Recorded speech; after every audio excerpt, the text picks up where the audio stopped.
And এইটাও হচ্ছে পরীক্ষায় আইসা বইসা আছে, ঠিক আছে, মানে এই কোশ্চেন পরীক্ষায় না আসার কোনো রিজন নাই, এটাই পরীক্ষায় সবচেয়ে বেশি ইম্পর্টেন্ট, সবচেয়ে বেশি পরীক্ষায় হচ্ছে এই একটা প্রশ্নই আসে এই অনুশীলনীর থেকে। তো এটা নর্মালি আমরা হচ্ছে সলভ করব না, আমরা এটা অন্তর্বিভক্তিকরণে নিয়ে এসে সলভ করব। দেখেন এ আর বি দুইটা বিন্দু, বলছে বিন্দুদ্বয় সংযোগ রেখাংশকে এ বি কে সি পর্যন্ত এমনভাবে বর্ধিত করা হলো যেন এ বি ইকুয়াল টু 3BC হয়, সি বিন্দুর স্থানাঙ্ক নির্ণয় করো। তো নর্মালি টিচাররা এটা হচ্ছে বহির্বিভক্তিকরণ দিয়ে করায়, আমরা আর বহির্বিভক্তিকরণ দিয়ে করবো না, আমরা অন্তর্বিভক্তিকরণে ঘুরায় ফিরে নিয়ে আসবো, ঠিক আছে, ঘুরায় এটার অন্তর্বিভক্তিকরণে নিয়ে আসবো। এ বিন্দুটা কত? এ বিন্দুটা হচ্ছে -2,4, এ বিন্দুটা হচ্ছে -2,4, আনুপাতিক চিত্র আঁকলেই হবে। বি বিন্দুটা কত? বি বিন্দু হচ্ছে 4,-5, বি বিন্দু হচ্ছে 4,-5। এইটাকে সি পর্যন্ত বাড়াই নিয়ে আসা হয়েছে, এটাকে সি পর্যন্ত বর্ধিত করা হয়েছে, ঠিক আছে। সি বিন্দুর স্থানাঙ্ক কত আমি জানি না, ধরে নিলাম সি বিন্দুর স্থানাঙ্ক হচ্ছে x,y, ধরে নিচ্ছি সি বিন্দুর স্থানাঙ্ক হচ্ছে x,y, ঠিক আছে।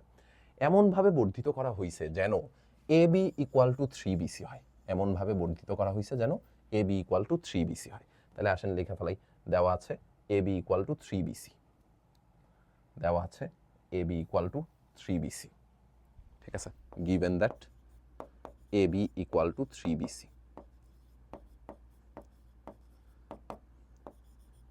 তাইলে ভাইয়া দেখেন তো এখান থেকে এই কথা বলা পসিবল না যে A B by BC, A B by BC এটা মানে হচ্ছে 3/1।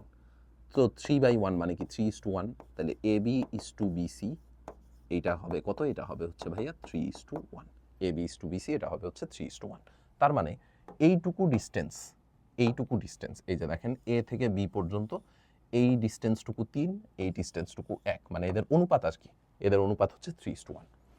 এই কথা বলা পসিবল কিনা যে বি বিন্দুটা, বি বিন্দুটা এসিকে, বি বিন্দুটা এসিকে 3:1 অনুপাতে অন্তর্বিভক্ত করছে, বি বিন্দুটা এসিকে 3:1 অনুপাতে অন্তর্বিভক্ত করছে, বি বিন্দুটা এসিকে 3:1 অনুপাতে অন্তর্বিভক্ত করছে, ঠিক আছে। বি বিন্দুটা কি করছে? এসিকে 3:1 অনুপাতে অন্তর্বিভক্ত করছে।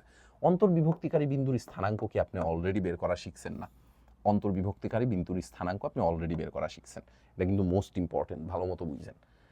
বি বিন্দুর স্থানাঙ্ক মানে অন্তর্বিভক্তকারী বিন্দুর স্থানাঙ্ক অলরেডি বের করা শিখছি। বি বিন্দুরটা তো আমার জানাই আছে, এক্স স্থানাঙ্ক কত? 4, তাহলে বসান 4 ইকুয়াল টু 4 ইকুয়াল টু কত হবে? 4 ইকুয়াল টু 3 জায়গায় গুণ হবে হচ্ছে দূরেরটার সাথে, তার মানে 3 ইন্টু এক্স, 3x প্লাস 1 জায়গায় গুণ হবে দূরেরটার সাথে, তার মানে -2, ঠিক আছে। আর নিচে কত বসবে? 3 + 1, তার মানে এইটা আসবে হচ্ছে এক্স এর ভ্যালু এখান থেকে পাবেন হচ্ছে 4, 4 4 16 আর 2 18, তাহলে এক্স এর ভ্যালু আসবে হচ্ছে 6, ঠিক আছে। সিমিলারলি বি বিন্দুটার ওয়াই স্থানাঙ্ক আপনার জানা আছে না? বি বিন্দুটার ওয়াই স্থানাঙ্ক আপনার জানা আছে, ওয়াই স্থানাঙ্ক কত? ওয়াই স্থানাঙ্ক হচ্ছে -5, এটা ইকুয়াল টু, ওয়াই স্থানাঙ্ক হচ্ছে -5, এটা ইকুয়াল টু দূরেরটার সাথে জায়গায় গুণ হবে, তাই না? দূরেরটার সাথে 3 জায়গায় গুণ হবে ওয়াই এর সাথে, তার মানে 3y প্লাস 1 জায়গায় গুণ হবে দূরেরটার সাথে, তার মানে 4, আর নিচে বসবে হচ্ছে 3 + 1। তাহলে এখান থেকে y এর ভ্যালু কত আসবে? দেখেন 3 আর 1 4, 4 5 20, -20 -24, তার মানে y এর ভ্যালু আসবে হচ্ছে -8, y এর ভ্যালু আসবে হচ্ছে -8। তাহলে সি বিন্দুটার স্থানাঙ্ক কত? সি বিন্দুটার স্থানাঙ্ক হচ্ছে 6, -8, সি বিন্দুটার স্থানাঙ্ক হচ্ছে 6, -8, ঠিক আছে। কলেজ পরীক্ষাতে দেখবেন যে এই অঙ্কটা মানে এই অঙ্কগুলা শুরুর দিকের অঙ্ক, তো সো বোর্ড পরীক্ষায় আসলে দেওয়ার পসিবিলিটি কম, বাট তারপরেও তো অনেক জায়গায় আসছে, বাট কলেজ পরীক্ষাতে এই অঙ্ক আসবে এই পরীক্ষায়, ঠিক আছে। সো আপনি যদি এটা বহির্বিভক্তিকরণ দিয়ে করেন তাহলে আপনার যোজন বিয়োজন করে তারপরে হচ্ছে অঙ্ক করা লাগবে।